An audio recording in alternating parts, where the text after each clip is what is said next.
ये लो गाइस, तुम्हारा खाना आ गया। और ये आपका Jain food without onion garlic. Thank you. शुक्रिया।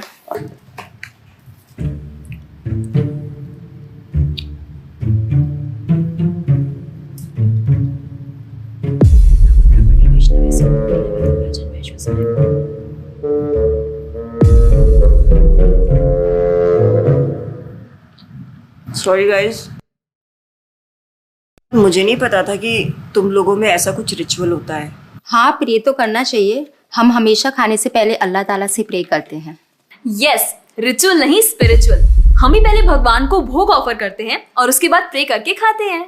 लेकिन तुम्हारा भगवान यहाँ आके कैसे खा सकता है? जैसे वो तुम्हारी दुआ कानों से सुन सकता है, वो वैसे ही यहाँ पर आके खा भी सकता है।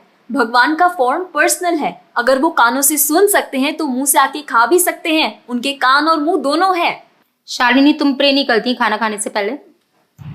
नहीं, लेकिन मेरे चाचा ने एक बार कहा था कि हमको वो गॉड ऑफ फूड को और फार्मर्स को थैंक यू बोलना चाहिए। You mean Annapurna Devi? What? God of food. Yes, हमें उन्हें थैंक करना चाहिए और साथ में फार्मर्स को भी। But I believe in watering the roots. देखो, हम हमेशा क्रिएशन को तो अप्रिशिएट करते ही हैं, लेकिन हम क्रिएटर को ना अप्रिशिएट करना भूल जाते हैं। अभी सोचो, पानी ना हो, हवा ना हो, उपजाऊ मिट्टी या धरती माँ ना हो, तो फार्मर क्या कर लेगा? So I believe that we should be thanking the creator, the lord who is providing us with all the basic necessities. Point. अब तुम किस किस को थैंक करेगा? वैसे भी तुम्हारे 33 करोड़ तो देवी देवता है। बताओ, किस किस को थैंक करेगा तुम? और शालिनी, तुम बताओ, तुम किस गॉड को मानता है? मैं ऐसे किसी गॉड को नहीं मानती, लेकिन I think Shiva is a big god. See, I am very sorry, but आपने अपने वो बड़े भगवान का स्टोरी तो सुना होगा ना, जहाँ वो अपनी मरी हुई वाइफ को शोल्डर पर लेकर पूरे इंडिया का चक्कर लगा रहा है।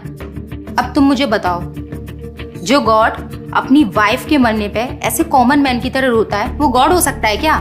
अच्छा, may be, I don't know much about this story, but he is very famous. And north में तो राम जी भी बहुत फेमस है ना। उनका स्टोरी तो तुमको पता होगा ना, सबको पता है। उनकी वाइफ को रावण ले गया था। हाँ, पता है। अब तुम मुझे बताओ, वो गॉड है? वो अपनी वाइफ को भी अकेला नहीं बचा के ला सकता। उसको अपनी वाइफ को बचाने के लिए भी वानर सेना की हेल्प चाहिए, और उस वानरों को भी तुम पूछता है। I am sorry. और गीता, तुम कृष्ण को मानती हो, और वो तो हर लड़की के साथ रासलीला करते रहते थे। ऐसा कैसा कैरेक्टर है गॉड का जैसे हर लड़की से प्यार हो जाता है? और वो खुद डर के अपना जन्मस्थान छोड़कर चले गए थे। गॉड को कभी डर लगता है क्या? और जिसे खुद डर लग रहा है वो तुम लोगों की हेल्प कैसे करेगा? शिट यार, this is so complicated and confusing. It is confusing because you are following the wrong path. It is very beautiful and sacred. I will show you the right path. Enough, Asifa. I know what you're trying to do. And Shalini, कुछ भी confusing नहीं है।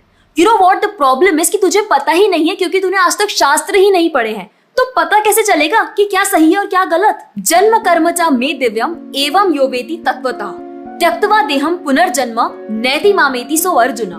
भगवान की लीलाओं को समझना इतना आसान नहीं है। उसके लिए शास्त्रों का अध्ययन करना पड़ता है, और वो भी एक प्रामाणिक गुरु के अंडर रह के उनकी शरण लेके।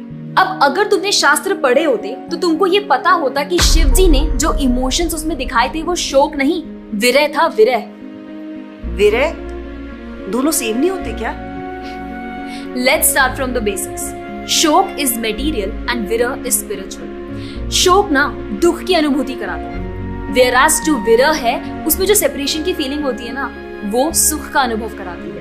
भगवान भगवत गीता में ना शोक करने वाले व्यक्ति को मूर्ख बताते हैं। गतासुन अगतासुंश्च नानु शोचंती Pandita. A wise man never laments for the living nor for the dead. Bhagavad Gita chapter 2 text 11। अपनों की मौत पे आंसू बहाना शोक है, लेकिन वहीं रामायण देखते देखते जो आंसू निकले ना, वो विरह है, विरह।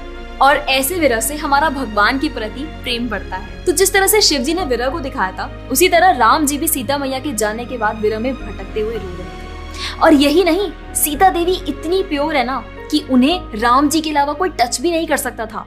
रावण जिनको लेके गया था वो छाया सीता देवी थी। असली सीता देवी तो अग्नि में समा गई थी, और वो अग्नि परीक्षा के वक्त बाहर आई थी। और आसिफा तू क्या बोल रही थी? भगवान राम को अपनी पत्नी को बचाने के लिए वानरों की मदद लेनी पड़ी थी। I mean God is all powerful, right? हाँ, आई मीन वो अकेले भी तो मार सकते थे ना। यार शालिनी, अगर तूने कभी रामायण पढ़ी होती तो तुझे पता होता जब खर और दूषण आए थे अपने 15,000 ऐसे दानवों के साथ जो इंसान को खा जाते थे, उन सब के साथ राम जी ने अकेले बिना किसी की हेल्प के उन सबके चिथड़े उड़ा दिए थे। अब ऐसे राम के लिए रावण को मारना मुश्किल है क्या? हाँ, लेकिन बाद में वानरों की हेल्प क्यों ली? उनको अपनी सेवा में लगाने के लिए, उनकी ग्लोरीज बढ़ाने के लिए। अरे उन्होंने तो एक छोटी सी गिलहरी तक को अपनी सेवा में लगा लिया था। What? कभी पढ़ा हो तो पता हो ना। खैर, और हम हनुमान जी की पूजा इसीलिए करते हैं क्योंकि भगवान तक पहुंचने का रास्ता उनके भक्तों की सेवा है। जब भगवान देखते हैं कि मेरे भक्तों का गुणगान हो रहा है या कोई सेवा कर रहा है तो वो बहुत खुश होते हैं। जैसे मैं तेरी मॉम के सामने अगर तेरी तारीफ करूं तो वो खुश होती है ना। पॉइंट। इसी तरह भगवान हमसे खुश होते हैं जब हम उनके भक्तों की सेवा करते हैं, पूजा करते हैं। और रही बात 33 करोड़ देवी देवता की, आसिफा तू मुझे ये बता, what is your favourite genre in movies? Psychological thriller. और शालिनी तेरी? Romantic and comedy. एग्जैक्टली। जैसे हर किसी का अपने नेचर के अकॉर्डिंग फेवरेट जॉनर होता है, वैसे ही भगवान ने हर किसी के नेचर के अकॉर्डिंग व्यक्ति के लिए उसके नेचर के अनुसार वेद और पुराण दिए हैं। और उन्हीं पुराणों को फॉलो करके लोग अपनी देवी देवता की तरफ अट्रैक्ट होते हैं। और ये सभी देवी देवता भगवान की ही सेवा कर रहे हैं। जैसे रोशनी के देवता सूर्यदेव, हवा के देवता वायुदेव, बारिश के देवता इंद्रदेव। जैसे एक सरकार चलाने के लिए इतनी सारी पोजीशंस होती हैं, वैसे ही इस पूरे ब्रह्मांड को चलाने के लिए अलग अलग देवी देवताओं की जरूरत पड़ती है। तो मतलब वो अपनी पोजीशन का मिसयूज करेंगे, किसी भी लड़की के साथ कुछ भी करेंगे, रास लीला करेंगे। Stop it Asifa, now you are crossing the line. तुझे पता ही क्या है कृष्ण के बारे में? जो लोग बोलते हैं कि कृष्ण करे तो रास लीला है, हम करे तो कैरेक्टर ढीला है, उनको बोलो पहले भागवतम पढ़ ले। ठीक रास लीला से पहले भगवान ने गोवर्धन उठाया था। उनको बोलो पहले जाके गोवर्धन पर्वत उठाए। पैदा होते ही पूतना को मारा था, बच्चे से एक मच्छर नहीं मारा जाता। When he was crawling, मुख में ब्रह्मांड दिखा दिया था। तू अपने मुंह में अपना ये हॉस्टल ही दिखा दे आसिफा। क्या तुम जानते हो द्वारका में भगवान श्री कृष्ण की 16,108 रानियां थी और सबके अलग अलग महल थे और हर एक महल में श्री कृष्ण सबके साथ होते थे एक ही समय पर। रोज सारी रानियां कृष्ण से खुश थीं और उन सब की जरूरतें कृष्णा पूरी करते थे। क्या किसी नॉर्मल से इंसान के लिए ये सब संभव है? आज के टाइम पे तो एक ही नहीं संभलती, लेकिन उस टाइम सारी रानियां एक दूसरे के साथ खुश थीं और उन्हें खुश कृष्ण रखते थे। क्यों? क्योंकि वो भगवान है।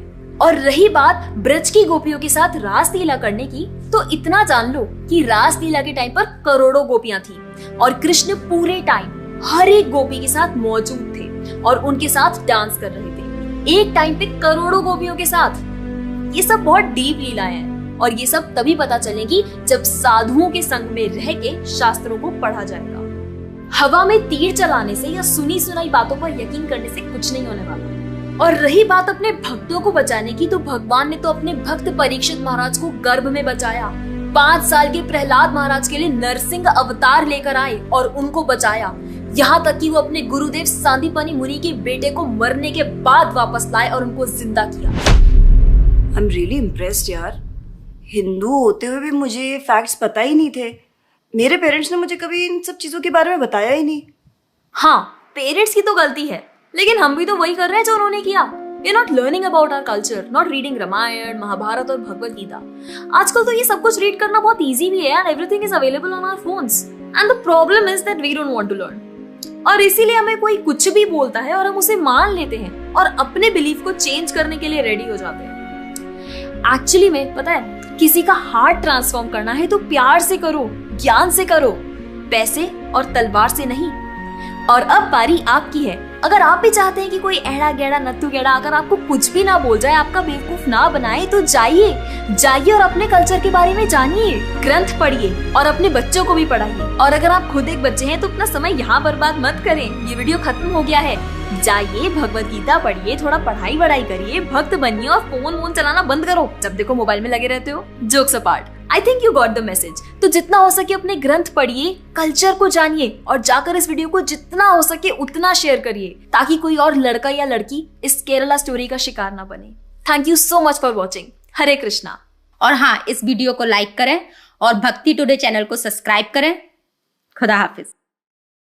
हरे कृष्णा। अगर आपको हमारा वीडियो पसंद आया है और आप हमारे मीनिंगफुल स्पिरिचुअल मैसेजेस को ज्यादा से ज्यादा लोगों तक पहुंचाना चाहते हैं और इस चेंज का हिस्सा बनना चाहते हैं तो हमें सपोर्ट करें। आप हमारी वीडियोस और इक्विपमेंट्स को भी स्पॉन्सर कर सकते हैं। डिटेल्स डिस्क्रिप्शन बॉक्स में है। See you next time. Hare Krishna.